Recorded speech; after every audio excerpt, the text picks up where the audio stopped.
قل يا عبادي الذين أسرفوا على أنفسهم لا تقنطوا من رحمة الله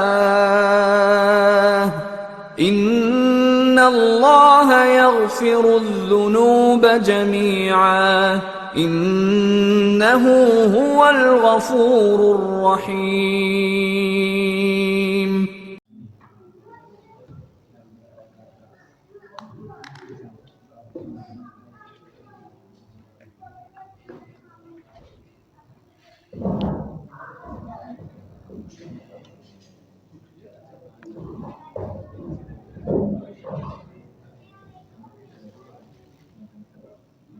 Bismillahirrahmanirrahim. Assalamualaikum warahmatullahi wabarakatuh.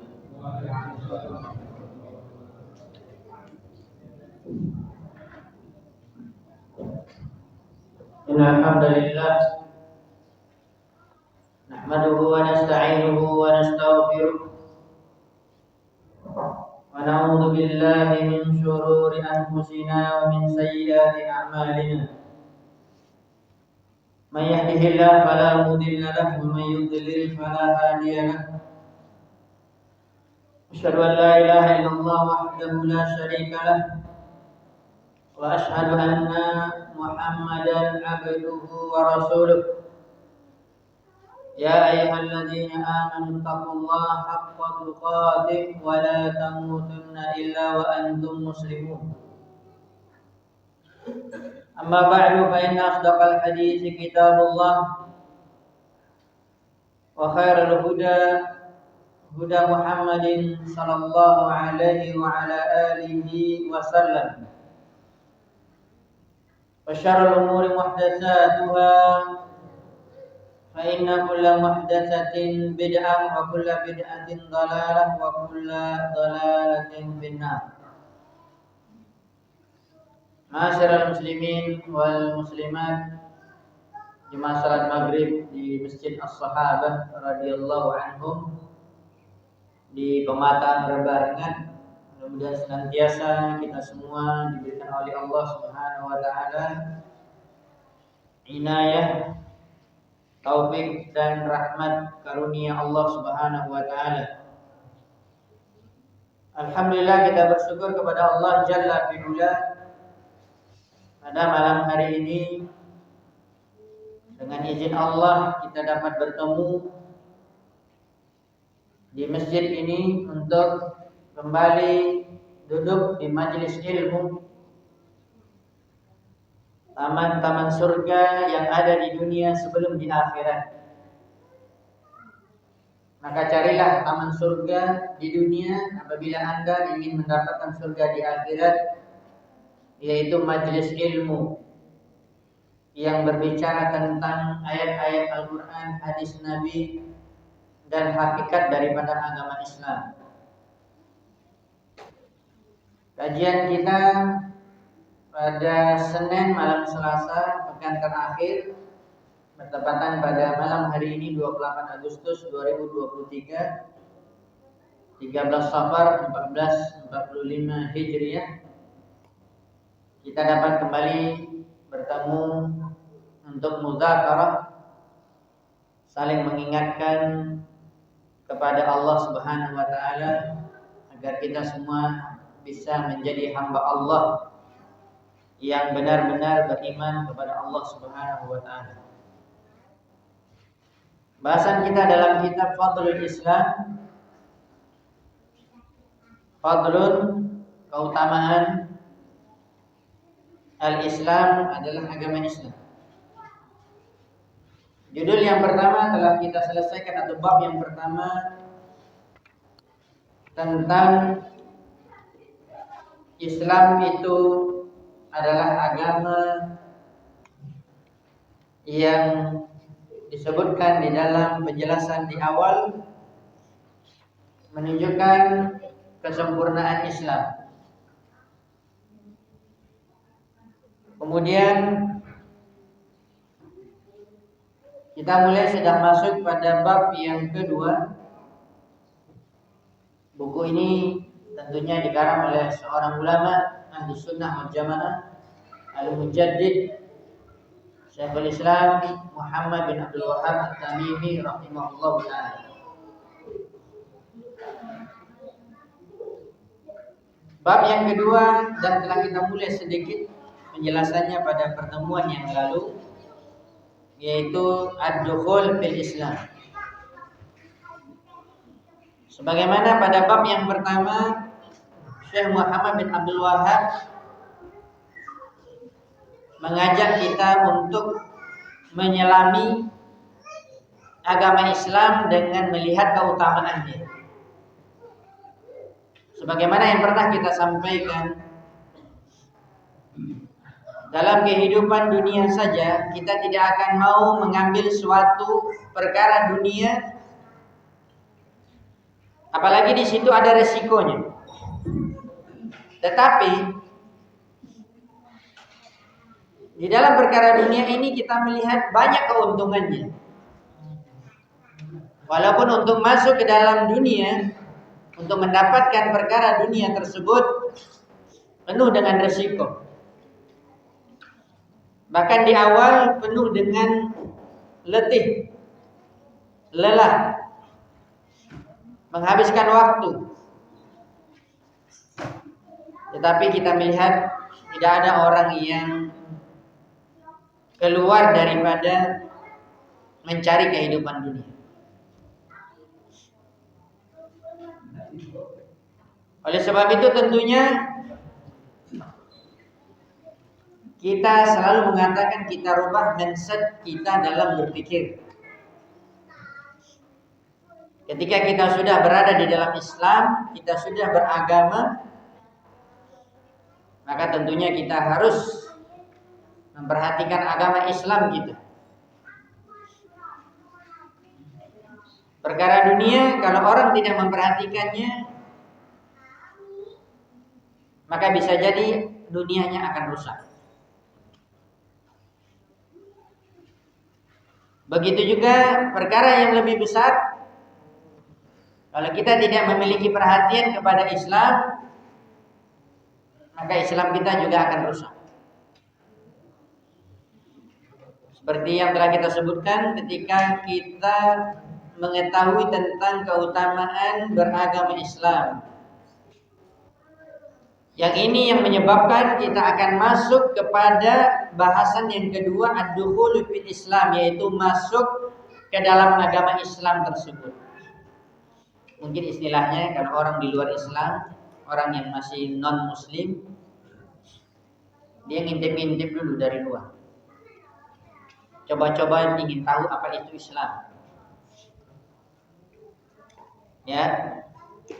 Maka setelah dia meneliti, setelah dia mengetahui, setelah dia mendapatkan bukti, orang-orang yang beragama Islam mendapatkan banyak sekali kebaikan, maka dia akan masuk Islam.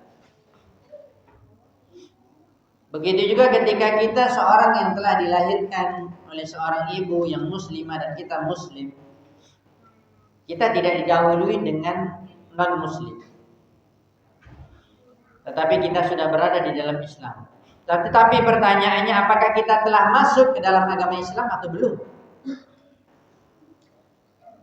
Jangan sampai Islam kita hanya Islam KTP. Seperti yang pernah juga saya berikan penekanan. Islam itu hanya diambil, hanya dimanfaatkan untuk acara-acara seremonial, keuntungan, bahkan berkaitan dengan dunia.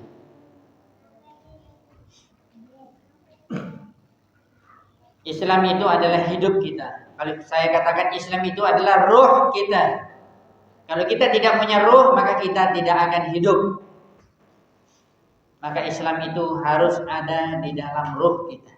Dan bersama tidak bisa lepas dari ruh kita.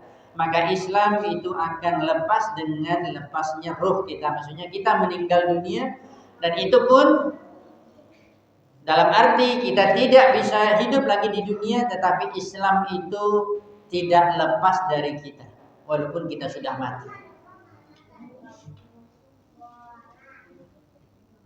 Oleh sebab itu pertanyaan ini harus kita tanyakan kepada diri kita masing-masing. Sudahkah saya masuk ke dalam agama Islam, padahal saya sudah dari kecil Islam, sudah dari lahir. Padahal saya juga sudah banyak mendengar, bahkan mungkin sedikit banyaknya sudah duduk di majelis-majelis ilmu berbicara tentang Islam, banyaknya keutamaan agama Islam, kebaikan di dalam agama Islam.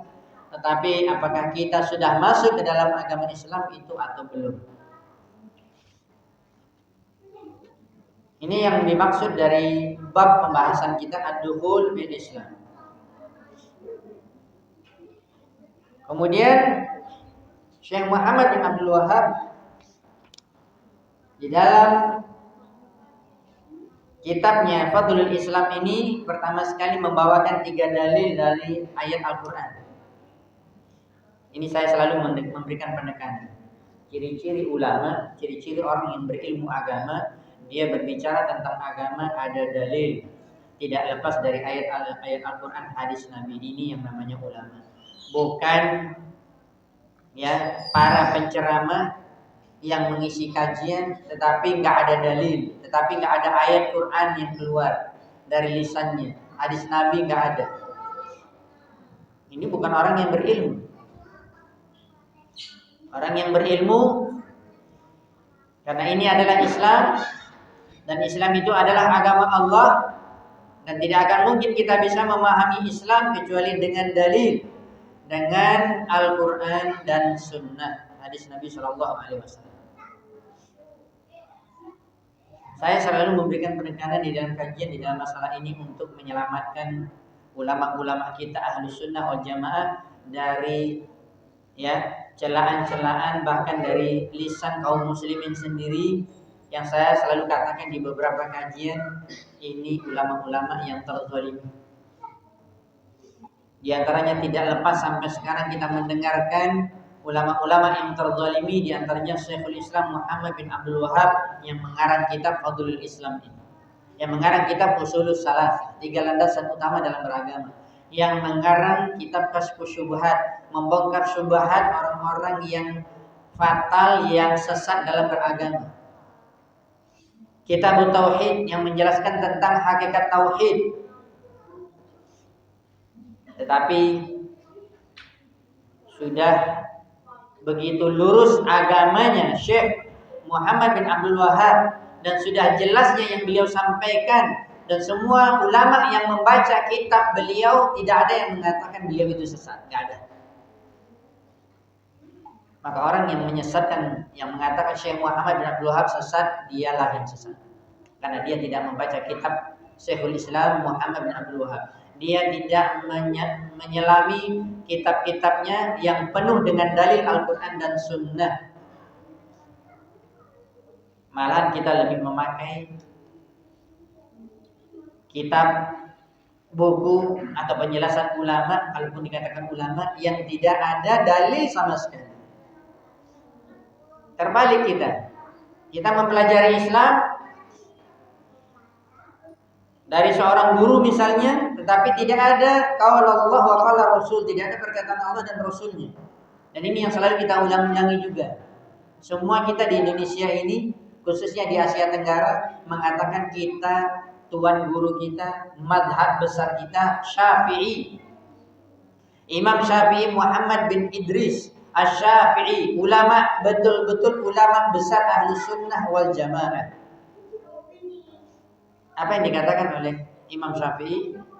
Ilmu itu adalah perkataan Allah, perkataan Rasul, dan perkataan para sahabat. Itu inti ilmu agama. Itulah hakikat Islam. Kalau sudah tidak dipelajari Al-Quran, Sunnah, dan perkataan para sahabat, itu bukan ilmu. Itu bukan ilmu agama Islam. Itu namanya omong kosong. Siapapun yang berceramah, ustadz manapun, ustadz kondang sekalipun, orang yang terkenal sekalipun, kalau dia berbicara atas nama Islam tapi tidak ada dalil, dia tidak berbicara tentang Islam, tapi dia berbicara tentang perkara yang berkaitan dengan dirinya. Mari kita insaf, kalau dalam bahasa Arabnya insaf, kita adil dalam menilai, wahai kaum muslimin, dimanapun Anda yang mendengarkan kajian saya.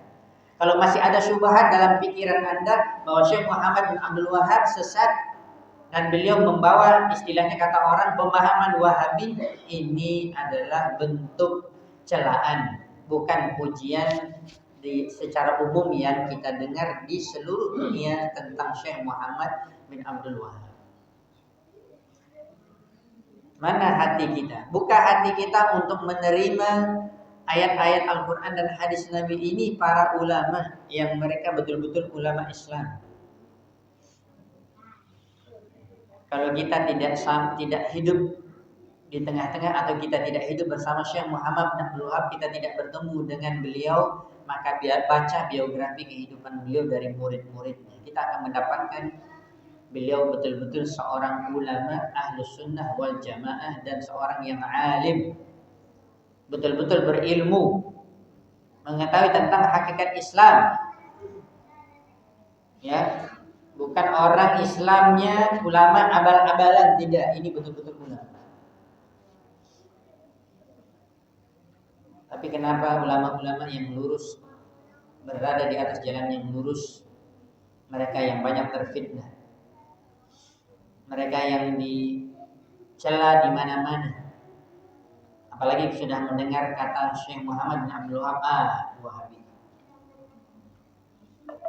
Tambah lagi kalau kita mengatakan bermanhaj salaf, salafi Wahabi, ya ini berbahaya. Berbahayanya di mana? Bahkan orang-orang yang menuduh seperti kerajaan Saudi Arabia di sana lahirnya Syekh Muhammad bin Abdul Wahab, berdirinya negara tauhid, saya katakan buktikan wahai kaum muslimin di seluruh dunia, buktikan sekarang mana ada negara tauhid yang betul-betul bertauhid di dunia ini kecuali hanya Saudi Arabia. Karena apa? Dakwah tauhid Syekh Muhammad bin Abdul Wahab.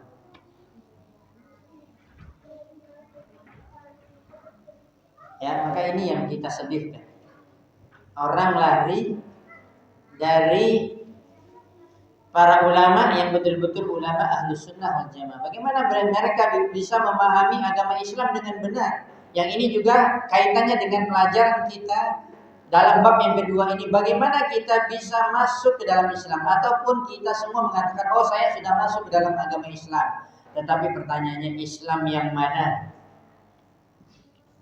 Islam versi masing-masing nggak bisa. Ya, Islam, mohon maaf, Islam Jawa, Islam Sumatera, Islam Melayu, Islam Batak, akhirnya Islam Nusantara jadi. Ya. Beraneka ragam, bineka tunggal ika kata dia. Nggak masalah kita bersuku-suku berbangsa-bangsa di Indonesia, alhamdulillah. Tetapi agama tidak bisa berbineka tunggal ika dalam arti yang masing-masing memahami agama sesuai dengan suku, sesuai dengan pemahaman masing-masing. Tidak bisa, karena Islam itu satu. Islam itu tidak berbilang. Sebagaimana Allah yang memiliki agama Islam ini yang menurunkan risalahnya, dia adalah Tuhan yang satu, ilahun wahid, maka agamanya satu, maka sumbernya adalah satu yang dibawa oleh Nabi Muhammad SAW. Bersuku-suku kita, berbangsa-bangsa, berpuak-puak kata orang Melayu, terserah, tetapi Islam kita sama semua. Ini yang dituntut dalam masuk ke dalam agama Islam.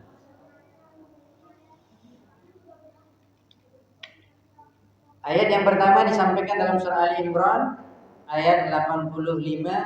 Allah berfirman, wa qaulullahi ta'ala, Allah berfirman, wa may yabtaghi ghairal islami dinan, barang siapa yang mencari selain Islam menjadi agama, fala yuqbala minhu, tidak akan diterima, tidak akan mungkin, mustahil diterima oleh Allah selain agama Islam menjadi agama.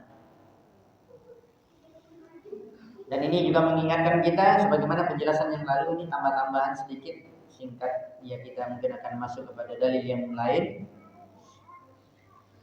Ya, sebagaimana hadis ini yang diriwayatkan oleh Imam Muslim dalam Sahih Muslim dari jalan sahabat Abu Hurairah radhiyallahu ta'ala anhu dalam Sahih Muslim nomor hadis 153. Baik yang kita bahasa Arab langsung atau terjemah, kita akan mendapatkan referensi. Rasulullah SAW bersabda, "Walladzi nafsu Muhammadin biyadihi," yang demi jiwa Muhammad berada di tangannya, yaitu maksudnya sumpah demi Allah. La yasma'u bi ahadin min hadhil ummah, tidaklah dari seorang pun yang mendengar dari umat ini. Maksudnya apa? Seluruh manusia yang telah diutus Nabi, ya, yang Nabi SAW adalah Nabi terakhir, berarti seluruh manusia sampai hari kiamat dikatakan min hadhil ummah, termasuk umat ini. Termasuk seluruh orang yang beragama apapun, hakikatnya termasuk umat ini. Dan Nabi SAW mengatakan tidaklah mendengar satupun dari umat ini setelah diutusnya Nabi SAW sebagai Nabi yang terakhir, Rasul yang terakhir, baik dia adalah orang Yahudi dan Nasrani. Kenapa Nabi SAW mengatakan di dalam hadis ini Yahudi Nasrani, padahal ada agama Majusi, penyembah-penyembah berhala. Kalau di negeri kita ada agama yang lain, ya. Ini beliau memberikan penekanan ahlul kitab yang sudah jelas mereka itu pengikut dari Nabi yang juga utusan Allah, dari Nabi Musa, dari Nabi Isa. Kitabnya juga diturunkan oleh Allah, tapi tidak diakui oleh Allah setelah diutusnya Nabi Muhammad menjadi Nabi. Apalagi selain dari ahlul kitab, tidak akan mungkin diterima agama mereka. Ya. Tidaklah dari orang Yahudi dan Nasrani mendengar bahwa saya adalah utusan Allah, kemudian dia mati. Maksudnya dia sudah mendengar nih, tapi dia mati dalam keadaan walam yu'min billadzi ursiltu bihi, dia tidak beriman dengan apa yang aku diutus dengannya. Maksudnya dia tidak masuk ke dalam agama Islam, illa kana min ashabin nar, kecuali dia akan menjadi penduduk neraka jahanam kekal di dalamnya, berarti mati kafir. Sebenarnya kalau kita ambil faedah dari hadis ini banyak sekali diantaranya untuk menguatkan kita di dalam Islam. Jangan sekali-kali murtad, jangan sekali-kali keluar dari Islam. Orang yang di luar Islam mereka harus masuk ke dalam Islam, karena tidak ada agama yang diterima kecuali Islam. Bagaimana kita sudah Islam bisa murtad? Ya, kalau kita dengar dulu misionaris kristenisasi di Indonesia yang ingin mengkristenkan, ya, Indonesia ini, dengan banyak orang akan masuk agama mereka. Tapi alhamdulillah Allah jaga agama ini. Allah jaga agama ini dengan apa? Dengan kaum muslimin mereka belajar agama mereka. Mereka tahu hakikat Islam. Mereka tahu Islam itu agama yang sempurna. Ini yang akan mempertahankan seseorang berada di dalam Islam. Banyak orang yang terfitnah, maksudnya banyak orang yang lemah imannya. Untuk kita semua, nasihat ini untuk kita semua, untuk saya dan untuk kita semua. Banyak orang yang lemah imannya karena faktor dunia.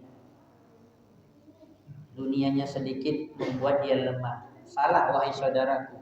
Yang benarnya yang membuat kita lemah adalah karena iman kita yang lemah. Karena kita jauh dari Islam. Karena kita tidak mempelajari Islam, karena kita tidak duduk di majelis ilmu mempelajari Islam, itu yang membuat kita lemah.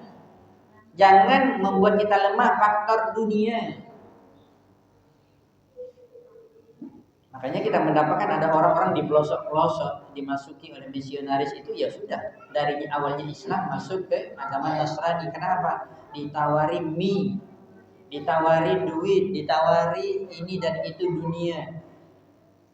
Kenapa? Ya, karena dia berpikir yang membahagiakan itu dunia. Tapi orang Islam yang insya Allah mudah-mudahan sudah masuk hakikat Islam itu ke dalam hatinya, dia tidak akan terpengaruh, tidak akan lemah dengan perkara dunia.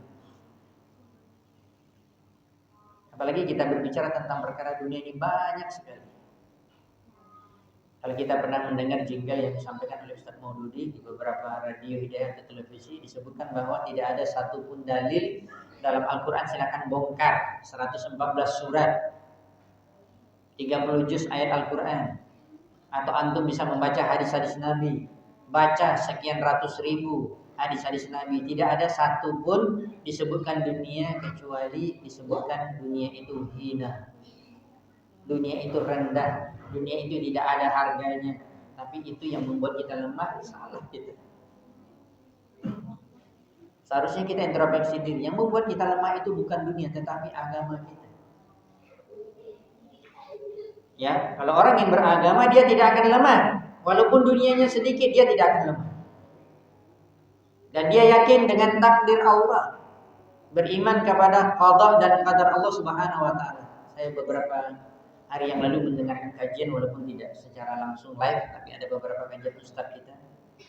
Lupa saya apakah saya dengar di Radio Hidayah ataupun di televisi dakwah. Ya, yang mengingatkan kita semua ya tentang hakikat Islam, bahwa kita tidak boleh lemah ya berubah Islam kita dengan perkara dunia, dan kita harus pertahankan agama kita. Masuk kita ke dalam agama Islam dengan ya tentunya keikhlasan kita, dan kita mengetahui bahwa Islam adalah agama yang benar. Kembali kita kepada hadis tadi, ini menunjukkan juga bahwa ya kita membantah dengan hadis ini juga orang-orang liberal yang mengatakan semua agama sama. Itu pernah juga saya berikan penekanan. Orang-orang liberal ini sebenarnya bukan Islam. Mereka itu orang di luar Islam, tapi berbaju Islam, tapi mereka menghancurkan Islam. Mereka meragukan Islam. Mereka mengatakan semua agama itu sama, semua tujuannya sama, semua tujuannya masuk surga. Memang semua tujuan sama, tetapi jalannya salah.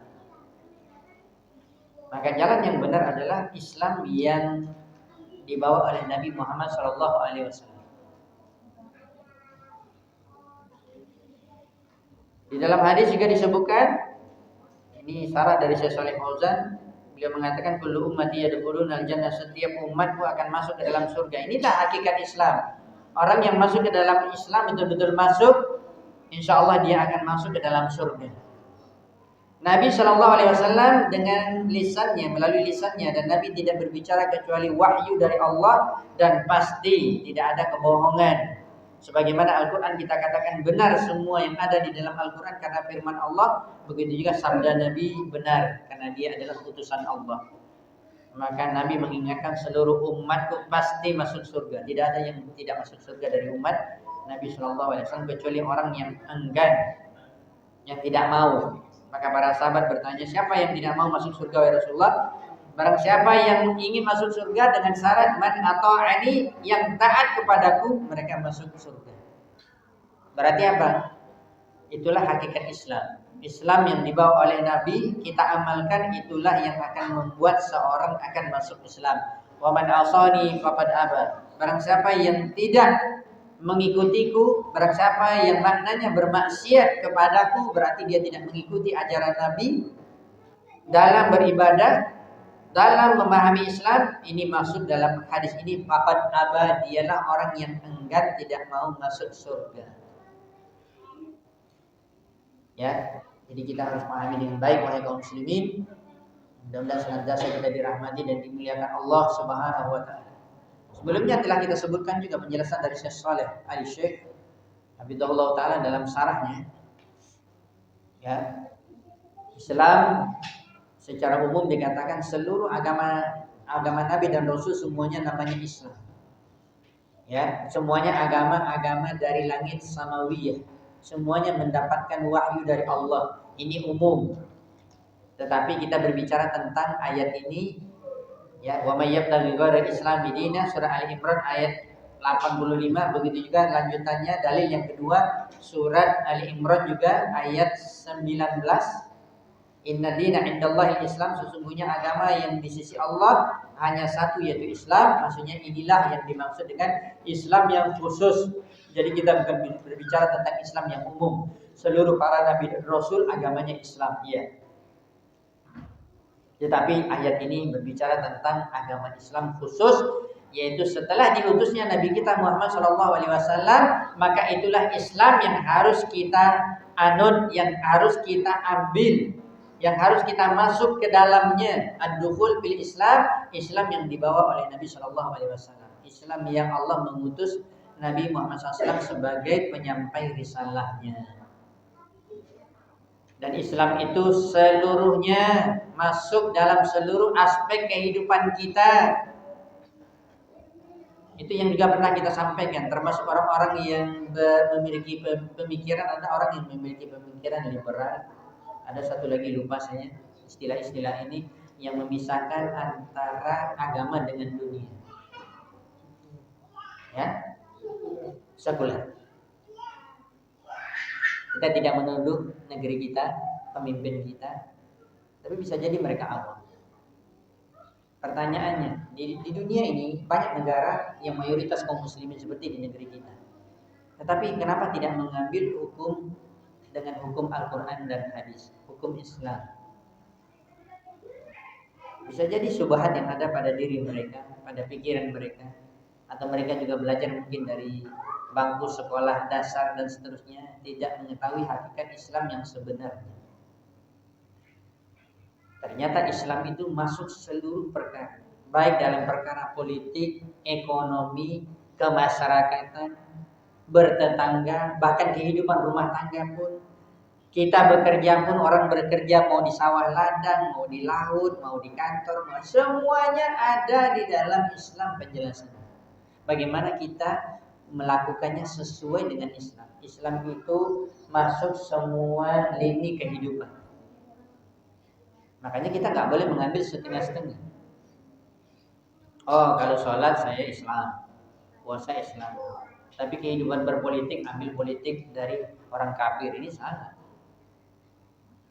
Ya. Oh, ekonomi kita adopsi ekonomi orang-orang Yahudi.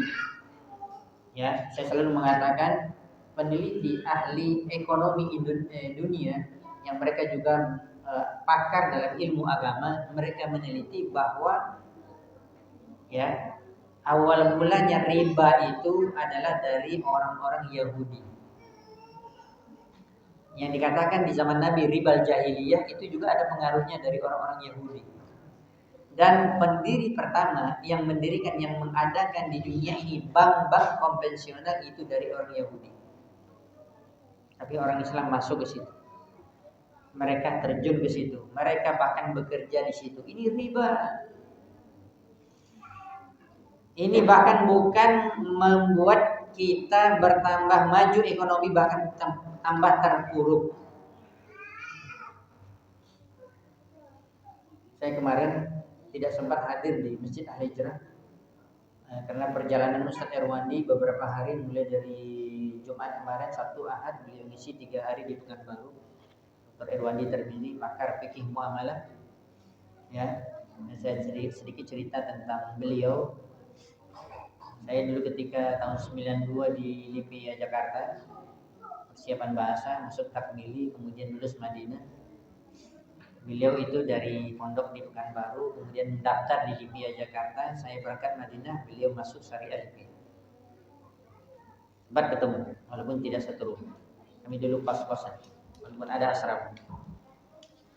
Beliau itu aslinya orang Pekanbaru, yang orang tuanya ada di Tangkera. Saya sangat kenal dengan orang tua. Kita sudah lama kenal. Ya. Selesai S1 kita Madinah, beliau selesai S1 di LIPIA Jakarta, nilainya mumtaz, ya, juara 1 dan juara 2, sampai 4 tahun kuliah terakhir diutus ke Riyadh mengambil S2, termasuk beliau. Dan selesai S2 mengambil S3. Allah berikan taufik kepada beliau untuk menggali ilmu fikih dalam ilmu dagang, ilmu muamalah. Kita dapat bagaimana keilmuan beliau. Kemarin beliau terakhir mengisi di Masjid Al-Hijrah, bukan terakhir, tapi sebelumnya pagi Ahad itu di Masjid Raudatul Jannah, malamnya di Masjid Al-Hijrah. Saya mendengarkan melalui streaming kajian di YouTube. Nah, waktu itu saya berada di masjid di tempat yang lain, ya. Saya ingin juga mendengarkan penjelasan beliau, saya buka. Dengar, ada manfaatnya dalam arti kisah. Beliau mengisahkan orang yang saya langsung dia bercerita ke saya, seorang yang dia itu ya, langsung dia bercerita ke saya, dia datang kepada saya, kata dia seorang itu dia dulu bekerja di bank konvensional, di bank riba. Bekerja di bank riba. Ya. Merasa duitnya banyak karena kerja di bank. Tetapi dia cerita orang yang taubat itu, yang hijrah. dia tinggalkan akhirnya. Tapi memang sebabnya dengan cara Allah uji anaknya. Ya, Allah uji anaknya dengan musibah yang berat. Anak yang dia cintai itu sakit, kanker otak atau apa, semakin besar kepalanya, bahkan bola matanya itu semakin besar. Sudah diobat ke sana kemari, duit ada, tapi boleh habis duitnya untuk berobat anaknya. Qadarullah anaknya meninggal. Baru dia ketika itu mulai sadar dalam hati, Allah membuka hidayah ketika itu kepadanya. Berarti dia harus introspeksi diri. Dan itulah awalnya ketika dia mengatakan, saya juga sudah mulai melihat kajian-kajian di YouTube Ustaz-Ustaz Salaf dan juga kajian Ustaz Irwandi katanya tentang masalah riba. Akhirnya dia baru sadar, ternyata mungkin ini penyebabnya saya memang tidak sadar. Saya sudah puluhan tahun masuk di dunia riba, bekerja di bank konvensional. Begitulah Allah menegur saya dengan anak saya diberikan sakit yang berat sampai meninggal. Tapi itu taufik dari Allah kepada saya. Ada jalannya Allah menegur saya. Jadi di situ mungkin menjadi pelajaran bagi kita. Dalam arti kita memberikan penekanan tadi, Islam itu masuk seluruh perkara di dalam lini kehidupan kita. Itulah Islam yang sebenarnya. Tidak ada satupun perkara yang berbicara tentang dunia kecuali Islam di situ mengaturnya. Saya sebutkan tadi, mulai dari kehidupan bernegara sampai kehidupan berkeluarga sudah diatur di dalam Islam. Bahkan kita mengetahui sebagaimana seorang Yahudi juga yang datang kepada Salman Al-Farisi radhiyallahu taala setelah masuk Islam, dan dia bertanya, "Wahai Salman, apakah agamamu mengajarkan segala sesuatu sampai cebok pun, cara cebok pun diajarkan?" Kata Salman Al-Farisi, iya. Ya, diajarkan semuanya. Itu yang saya katakan, yang pernah juga saya sampaikan dalam kajian kita. Kita kalau ngomong masalah berak, buang air besar itu kan tidak enak ngomongnya. Ya, nggak sopan. Tetapi Islam mengatur sampai ke situ. Pengaturannya ada. Ya, bagaimana cara membuang air, bagaimana kita cebok, bagaimana kita bersih, bagaimana kita suci, bagaimana kita terhindar dari najis. Ini kesempurnaan Islam. Antum tidak akan dapatkan di mana di agama apapun. Ya, akidah, syariat, bahkan akhlak. Ini juga saya selalu juga memberikan nasihat untuk diri saya sendiri dan untuk kita semua. Pahami Islam itu menyeluruh semuanya. Jangan kita hanya Masya Allah ikut kajian tauhid, akidah, rajin mencatat, paham. Begitu juga mungkin dari tadi masalah fikih, muamalah, tetapi akhlaknya buruk. Ini berarti kita juga mesti dipertanyakan, belum masuk Islam kita secara sempurna. Kasus orang berhutang di mana-mana nggak bayar itu tidak di satu tempat, tapi di seluruh tempat, bahkan orang yang sudah ngaji pun begitu. Orang sudah ikut manhaj salaf, kajian Ahlussunnah pun masih seperti ini. Ini namanya kan masih belum masuk Islam dengan benar. Ya, dan ini harus kita pahami. Mulut kita masih kasar ngomong. Ya. Ini yang perlu kita perbaiki. Islam secara akidah, secara syariat, secara akhlak semuanya masuk.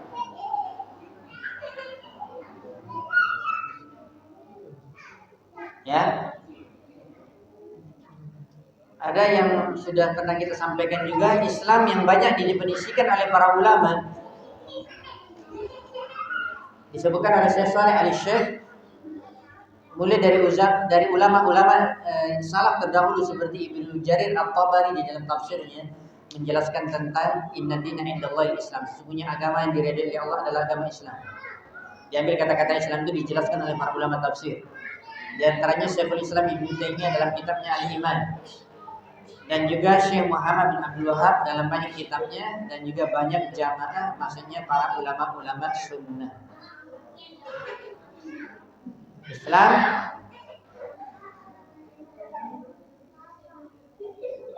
itu betul jamnya. Masih jam 4 sore. beberapa masjid sudah tertipu. Udah masuk? Oh iya, udah 3 menit berlalu. Saya ada jam aplikasi. Ini pas tadi di aplikasinya berubah lokasinya akhirnya sudah masuk 3 menit yang lalu azan. Baiklah, kita dengarkan azan terlebih dahulu dan insya Allah nanti kita sambung setelah azan sampai waktu qomat. Allah taala. Silakan azan terlebih dahulu.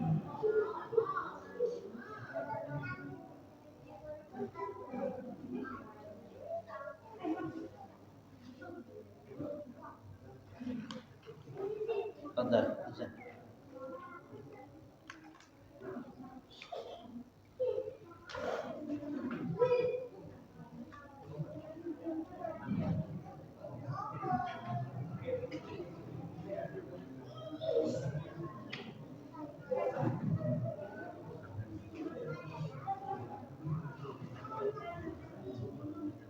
Allahu Akbar, Allahu Akbar.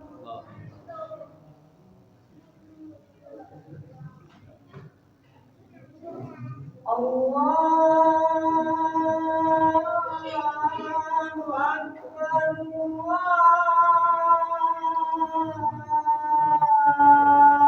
Allahu Akbar.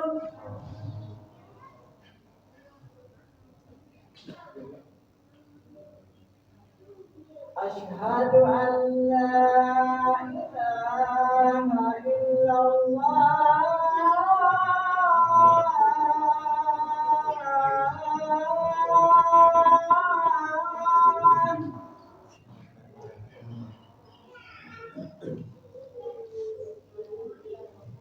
Asyhadu an la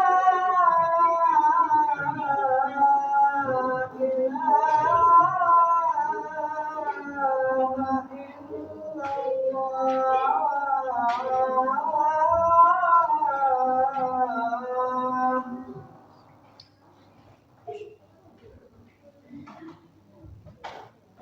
Asyhadu anna Muhammadar Rasulullah.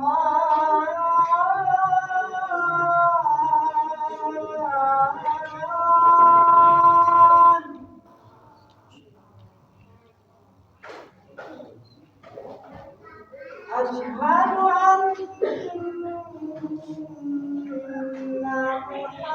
Muhammadar Rasulullah.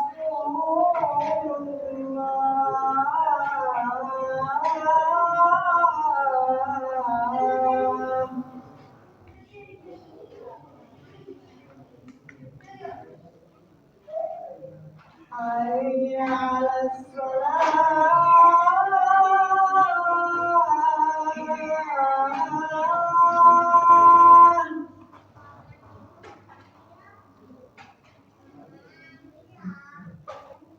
Hayya 'alas salah.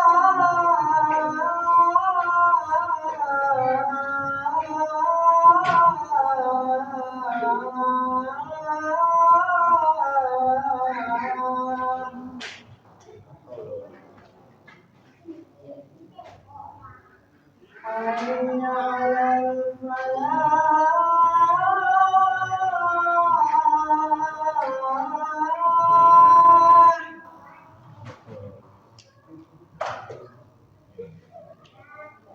Hayya 'alal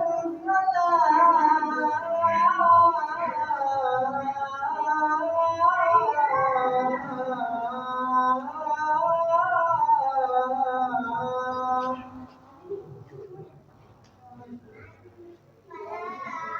Allahu Akbar, Allahu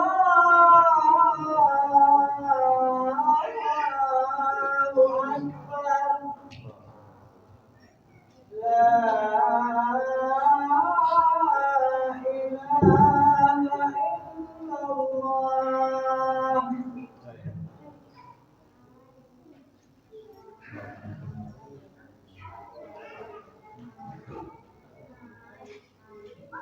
Alhamdulillahirabbil alamin. Wassalatu wassalamu ala asyrofil anbiya'i wal mursalin wa ala alihi wa ashabihi wa man tabi'ahum bi ihsan ila yaumil din wa sallam tasliman mazid. Kita lanjutkan penjelasan dari para ulama kita tentang definisi Islam.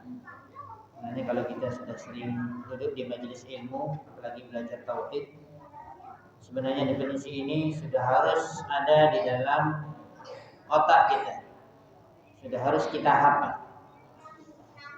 Ya, sebagaimana yang dijelaskan oleh para ulama, Islam itu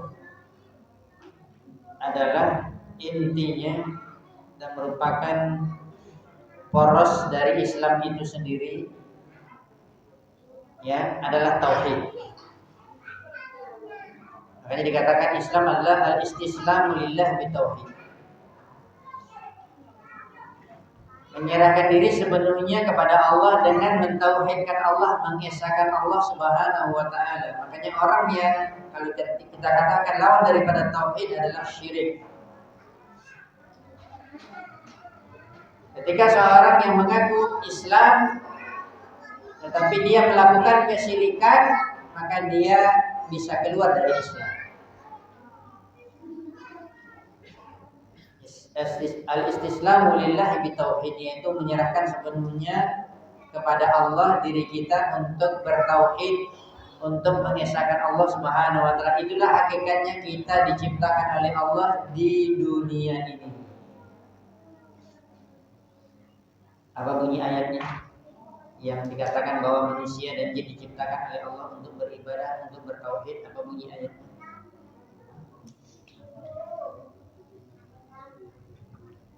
Maqalatul jinnah wal insa illa liya'budun. Surat Az-Zariyat ayat 55. Tidaklah aku ciptakan jin dan manusia kecuali untuk beribadah, untuk bertauhid. Itulah hakikat kita diciptakan oleh Allah di dunia ini. Sampai kita mati, maka kita harus bertauhid. Itulah makna juga dari firman Allah di dalam surat Ali Imran. Ya ayyuhalladzina amanu dukhulu fis-silm ya ayyuhalladzina amanu taqullaha haqqa tuqatih wa la tamutunna illa wa antum muslimun. Maksudlah kalian, atau bertakwalah kalian sebenar-benar takwa, dan janganlah mati kalian kecuali dalam Islam. Maksudnya apa? Jangan kita mati tetapi kita tidak bertauhid. Ya, karena tauhid ini adalah merupakan fondasi dari seluruh amalan kita, salat kita, puasa kita, baca Quran kita, ya, taklim kita, semuanya ibadah iya, tetapi tidak diterima kalau melakukan kesyirikan, syirik besar. Umroh berulang-ulang, haji berulang-ulang, berinfak, bangun masjid segala macam dibuat, tetapi pergi ke kuburan wali minta-minta, bergantung kepada selain Allah, ya, memberikan persembahan ke penghuni lautan, ke penghuni gunung, ke penghuni hutan, ya, dan berbagai macam bentuk kesyirikan-kesyirikan, ya, memiliki cincin-cincin keramat, keris-keris keramat, dan yang lainnya, mempersembahkan kepada setan, jin dan segala macam. Dan ini namanya kita sudah keluar dari Islam. Sementara Allah Subhanahu wa taala memerintahkan kita, janganlah kamu mati kecuali dalam keadaan Islam, wala tamutunna illa wa antum muslimun. Dan itulah dikatakan hakikat dari tauhid. Makanya kalau kita membaca tentang Islam yang ada di dalam Al-Qur'an dan Sunnah, itu semuanya intinya tauhid. Mengisahkan Allah Subhanahu wa taala. Disebabkan tidak boleh kita bergantung kepada selain Allah. Maka saya selalu mengatakan kita diperintahkan untuk mengambil sebab, ya. Contohnya apa? Kita ingin makan, ingin minum, kita ingin dapat dunia, boleh kita, ya, santai-santai saja, tidak mau berusaha, tidak boleh. Harus bekerja, tetapi harus bertauhid. Apa maksudnya harus bertauhid? Jangan kita yakin rezeki kita dari tempat kerja kita, tetapi dari Allah. Jangan dari kita yakin rezeki kita itu datang dari tempat kita bekerja, di sawah ladang kita, di kantor kita, di perusahaan kita. Ini hanya sebab, ini hanya perantara. Semuanya hakikatnya kepada Allah. Dan itulah inti dari tauhid. Jadi seorang itu dia bertauhid, maka di dalam urusan dunia pun dia meyakini semuanya itu adalah dari Allah, karena Allah lah yang memberikan rezeki. Makanya kalau kurang penanaman tauhid, contohnya mungkin kepada istri kita, atau istri kita mungkin tidak ngaji berkaitan dengan tauhid, ketika suaminya meninggal pusing dia. Mana lagi makannya di mana, cari makan. Emangnya suamimu yang kasih makan itu Allah. Yang ganti rezeki itu Allah, bukan suamimu. Begitu juga seorang anak, ketika orangnya tuanya meninggal bingung dia. Di mana saya makan? Subhanallah. Di mana saya makan? Allah yang kasih makan kamu, bukan orang tua. Ini hakikat tauhid. Itu yang saya berikan pendengaran dari awal tadi. Kalau orang bertauhid, dia tidak akan takut terhadap dunia. Nggak perlu dia ya terlalu berpikir bagaimana dunianya, tetapi dia bekerja. Hakikat tauhid betul-betul menyerahkan semuanya urusan kita kepada Allah. Menyerahkan istislam lillah bitauhid, jiwa raga kita. Inna salati wa mahyaya wa mamati. Sesungguhnya salatku, ini akhir surat Al-An'am. Sesungguhnya salatku, hidupku, matiku untuk Allah. Ini hakikat tauhid. Kadang-kadang kita udah ngaji juga masih tauhid kita masih juga belum benar. Seperti tadi masih yakin bahwa rezeki kita di tempat kerja kita tidak. Antum tidak boleh nganggur, tidak boleh berpangku tangan, bekerja. Tapi hakikat rezeki itu dari Allah, bukan dari tempat antum bekerja. Kita makan, seorang anak masih bergantung kepada orang tua, seorang istri yang diberikan nafkah oleh suaminya, bukan hakikat rezeki dari suami dari orang tua, tapi dari Allah. Allah hanya memberikan ini perantara. Itu hakikat tauhid.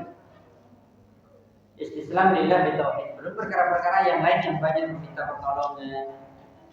Ya, termasuk juga kita selalu memberikan penekanan. Kita sakit diperintahkan untuk berobat, iya. Ya, tapi kita tidak boleh yakin bahwa yang menyembuhkan obat misalnya. Yang menyembuhkan kita dari sakit adalah obat paten yang kita beli, herbal yang kita beli, konsultasi ke dokter yang spesialis. Tidak, itu hanya perantara. Buktinya banyak orang yang berobat ke sana kemari bahkan habis jutaan, puluhan juta, ratusan juta ke spesialis obat paten tapi tidak sembuh-sembuh. Ini menunjukkan apa? Kesembuhan dari Allah, bukan dari obat. Ini hakikat tauhid. Itu yang saya katakan tadi. Mungkin saya juga selalu memperbaiki diri saya. Masuk kita semua. Kita ini belajar tauhid betul-betul kita perhatikan. Dan itulah hakikat Islam. Al-istislam lillah bitauhid. Apalagi perkara-perkara yang sudah jelas kesyirikan. Berarti banyak orang-orang yang mempersembahkan tadi untuk selain Allah. Ini sudah jelas. Ketika tauhidnya kena, berarti Islamnya kena. Kalau dia bertauhid berarti dia sudah beragama Islam yang benar. Dan kita mengetahui bahwa Rasulullah SAW berdakwah di Mekah. Intinya yang dakwah tauhid kata Syekh Muhammad bin Abdul Wahab dalam kitabnya Ushulus Salasah, intinya sebenarnya dakwah Nabi kepada tauhid secara terang-terangan cuma 10 tahun. Bukan 13 tahun. Nabi 13 tahun di Mekah. Ketika menjadi Nabi dan Rasul umur 40 tahun, beliau 13 tahun di Mekah. Ya, berarti umurnya 53. Menyambung 10 tahun di Madinah, umurnya 63. Beliau meninggal di Madinah. Dari 13 tahun tersebut, dari umur 40 tahun, 3 tahun belum ada dakwah secara terang-terangan. Dan belum ada penekanan kepada tauhid. Setelah turunnya surah Al-Mudaththir, ya ayyuhal mudaththir qum fa'andzir wa rabbaka fakabbir sampai 7 ayat, maka disitulah dakwah Nabi secara terang-terangan kepada tauhid, mengisahkan Allah, meninggalkan yang ketergantungan kepada selain Allah Subhanahu wa taala. Itu yang dikatakan oleh Syekh Muhammad bin Abdul Wahab dalam kitabnya yang lain Ushulus Salasah, bahwa Nabi SAW itu berdakwah tauhid 10 tahun, maksudnya setelah turun surat Al-Mudaththir. Ya. Dan ini menunjukkan apa? Menunjukkan bahwa penekanan kepada tauhid dimulai pertama sekali. Dan itulah hakikat Islam. Makanya kalau kita masih ada ketergantungan kepada selain Allah, maka kita namanya belum Islam. Karena tauhid kita rusak. Termasuk keyakinan-keyakinan seperti tadi. Ya. Sebab akibat benar. tetapi tetap hakikatnya kepada Allah Subhanahu wa taala al-musabbib yang memberikan sebab. Saya ulangi lagi seperti tadi, dalam urusan dunia kita ingin makan, minum, dapat rumah, dapat ini segala macam, tentunya dapat harta kita bekerja, iya, tetapi harus yakin rezeki di tangan Allah, bukan di tempat kita bekerja, bukan dari bos kita, bukan dari tempat kita membuka toko kita, bukan. Bekerja di hutan, bekerja di lautan, bekerja di mana pun, itu semuanya hanya sebagai perantara. Begitu juga kita ketika sakit kita diperintahkan berobat, ya, dan kesembuhan itu di tangan Allah. Inilah hakikat tauhid. Dan ini mengingatkan kita sebagaimana yang pernah kita sampaikan, riwayat yang selalu disampaikan oleh para ulama. Umar bin Khattab radhiyallahu taala ketika beliau umroh atau haji, beliau tawaf mengelilingi Ka'bah. Dan salah satu sunnahnya ketika mengelilingi Ka'bah, kalau bisa setiap putaran itu mencium Hajar Aswad. Cium Hajar Aswad setiap putaran, berarti 7 kali. Itu kalau dapat. Dan ketika Umar bin Khattab radhiyallahu ta'ala mencium Hajar Aswad, beliau mengatakan, saya tidak menciumnya karena dia memiliki manfaat dan mudarat. Ini batu, cuma batu saja. Kenapa saya menciumnya? Karena Rasulullah SAW menciumnya. Berarti apa? Beliau melakukan itu karena mengikuti Rasulullah. Bukan meyakini Hajar Aswad memiliki manfaat dan mudarat. Walaupun kita akan membaca sejarah adanya Hajar Aswad itu dikatakan adalah dari batu diambil dari surga, yang putih seputih-putih. Kemudian dibangun rumah pertama sekali, rumah Allah di permukaan bumi, yaitu Ka'bah. Kemudian diletakkan di sudutnya Hajar Aswad. Hajarnya tidak ada dikatakan aswad, belum ada namanya hitam. Putih seputih-putihnya, bersih, karena dia diambil dari batu di surga. Kemudian kenapa menjadi berubah? Kalau kita bahasa Arabnya kan Hajar Abyad putih. Sekarang Hajar Aswad kok jadi hitam? Aswad itu kan hitam. Diterangkan di dalam hadis, karena dicium oleh manusia yang manusia penuh dengan dosa, akhirnya menjadi hitam. Tapi itu satu keutamaannya saja, tidak ada keutamaan yang lain. Ya. Dan itu tetap dikatakan oleh Umar bin Khattab, batu Hajar Aswad ini tidak mendatangkan manfaat dan mudarat. Saya menciumnya karena Rasulullah menciumnya. Saya melakukannya karena mengikuti sunnah Rasulullah. Kalau Rasulullah tidak menciumnya, saya tidak akan cium. Begitulah tauhidnya para sahabat, keyakinan mereka luar biasa. Ya, tauhid mereka sudah terhunjam ke dalam hati mereka, tidak ada ketergantungan lagi kepada selain Allah. Maka banyak kisah-kisah, kalau kita katakan kisah-kisah karamah wali-wali Allah, termasuk juga disebutkan ada di zaman tabi'in, maka juga terjadi di zaman sahabat. Ya, saya lupa itu salah satu peperangan yang kaum muslimin berperang dengan seorang panglima perang dari sahabat. Ya, ketika melewati hutan bertemu dengan singa. Singa lapar, mau makan manusia. Ini yang berjalan ke tengah hutan lewat sahabat Nabi, dan dia ingin berdakwah, mengajak manusia kepada tauhid di seberang hutan itu. Lewat, ketika singa itu lewat, dia langsung berbicara, wahai Anda singa, saya ini mau pergi berdakwah, mengajak manusia kepada tauhid, mengajak manusia mengisahkan Allah. Minggir itu singa. Ya. Ini kejadian-kejadian yang tidak seluruh kepada para sahabat, tetapi ini dikatakan oleh para ulama bagaimana tauhid mereka luar biasa. Kisah juga dari satu peperangan yang disebutkan bahwa mereka sudah sampai ke tepi sungai, luas sungainya dan dalam, kapal nggak ada, tapi harus diseberangi, harus mendakwahi orang-orang kafir yang di seberang untuk beragama Islam supaya mereka bertauhid. Dan bahkan mereka akan memerangi orang-orang yang tidak mau masuk ke dalam agama Islam. Ini panglima perangnya berdoa kepada Allah, tiba-tiba disuruh semua jalan. Ya, jalan di atas kuda semua pasukan kaum muslimin berjalan naik di atas kuda dan kuda itu melewati di atas air tersebut sampai ke seberang, tidak ada tenggelam. Ini namanya karamat wali-wali Allah. Tapi ini hakikatnya semua kepada tauhid, keyakinan mereka. Ini dikatakan Islam yang sebenarnya. Kalau tauhid itu sudah masuk ke dalam hati kita, insya Allah itulah hakikat daripada Islam. Al-inqiyadu lahu bitta'ah, kemudian tunduk taat kepada Allah. Tunduk dengan mentaati Allah. Itulah yang dikatakan oleh para ulama. Seorang bisa jadi dia tidak keluar dari Islam, tetapi Islamnya bisa jadi masih kurang, masih banyak kurangnya karena ketundukannya kepada Allah kurang. Maka semakin sempurna ketaatan kita kepada Allah, ketundukan kita kepada Allah, maka semakin sempurna Islam kita. Ini berkaitan dengan tauhid, berarti lawannya syirik. Dan itulah definisi dari Islam kata para ulama, wal bara'atu minasyirki wa ahli, dan melepaskan diri dari perbuatan syirik dan pelaku syirik.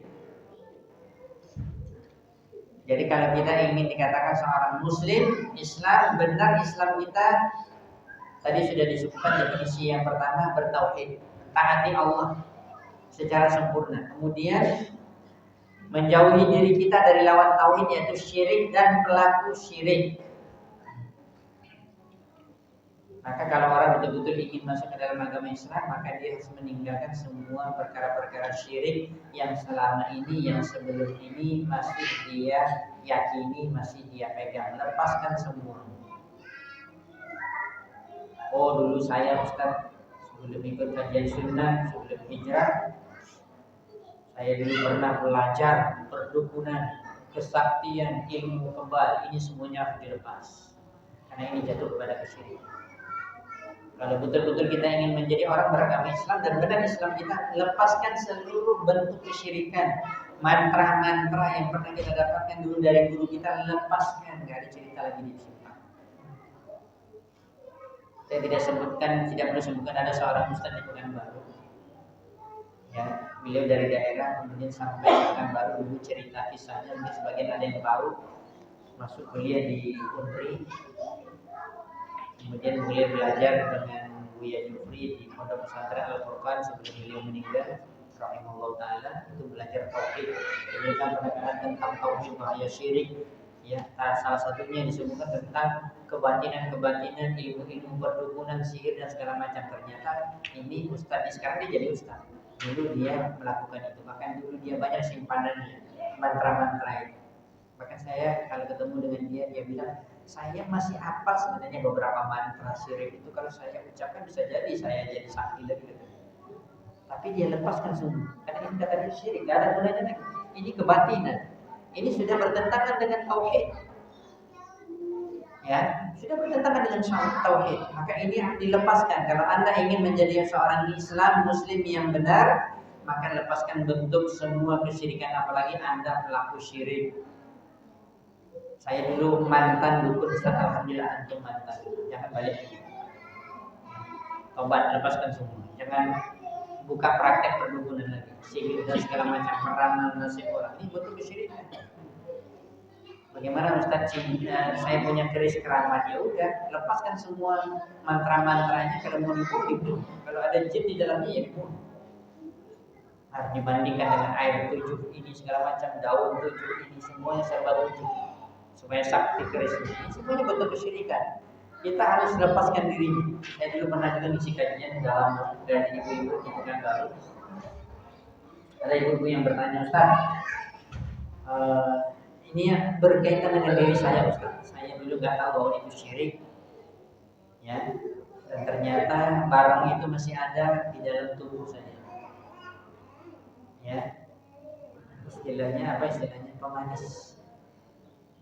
Ya, itu masuk ke dalam tubuhnya. Dia dapat dari seorang dukun, supaya kalaupun dia sudah umurnya udah agak tua pun, udah baya pun, dia tetap cantik karena ada yang dimasukkan namanya susu. Ya, dan itu masuk ke dalam tubuhnya. Dan dia sempat bertanya, Ustaz, bagaimana nih tubuhnya? Saya sudah bertobat, ini bahaya, syirik, tapi barang itu ada di dalam tubuh saya. Saya bilang kalau seandainya tidak bermudarat untuk dioperasi keluarkan.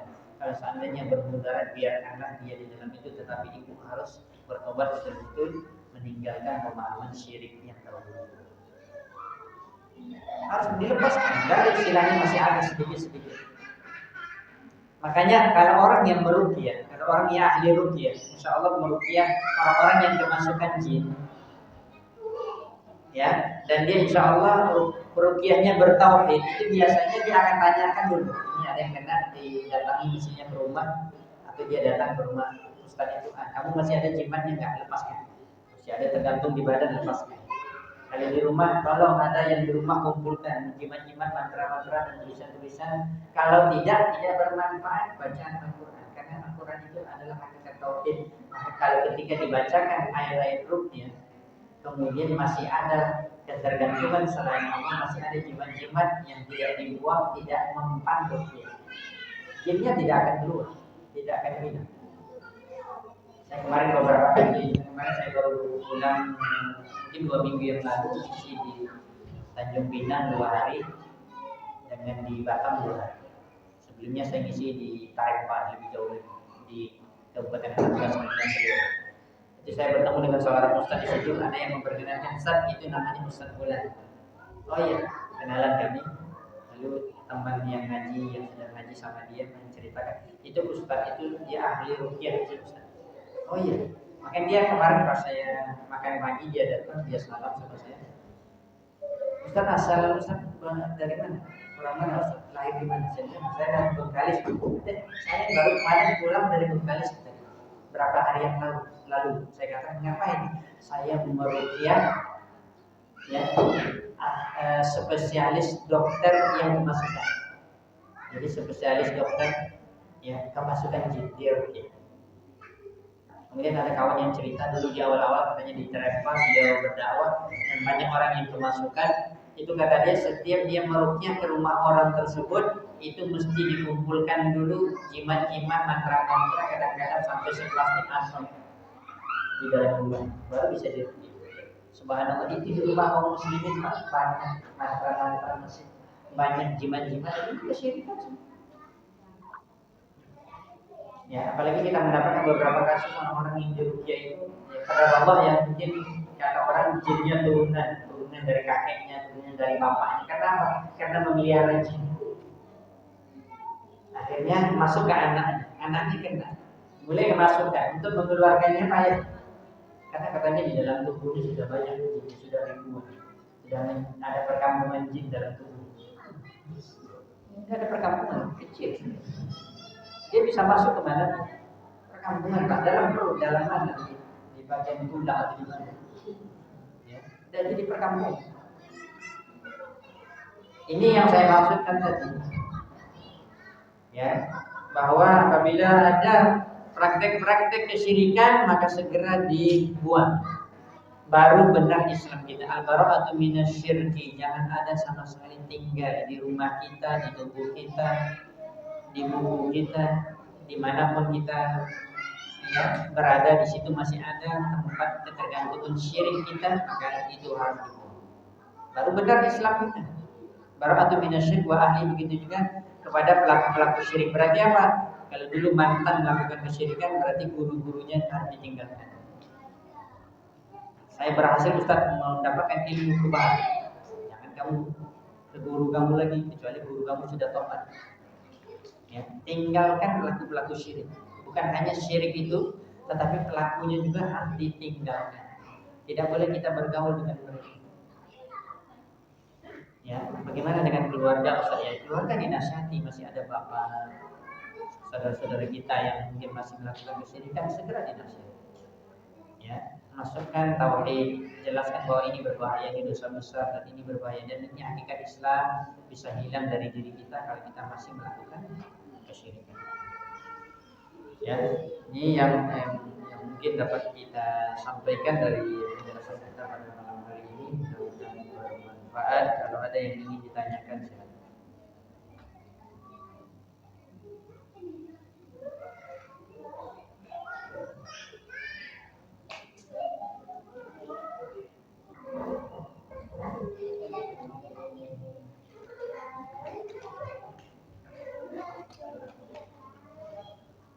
Ada yang mau bertanya? Ada, kita tutup. Kita selesai.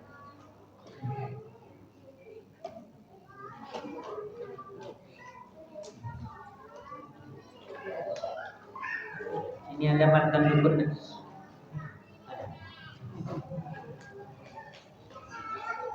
Atau yang pernah pergi ke dukun, tukang sihir mungkin ada. Pergi ke perangal-perangal nasib. Ya. Tidak boleh kita ingin selamat Islam kita yang harus kita jauh. Allah Ta'ala misal jangan dapat disampaikan pada kita malam hari ini, mudah-mudahan Allah memberikan kesempatan untuk kita dapat melanjutkan bahasan kita pada Islam pada pertemuan Senin pekan keempat pada bulan yang akan datang. Allah Subhanahu wa taala. Assalamualaikum warahmatullahi wabarakatuh.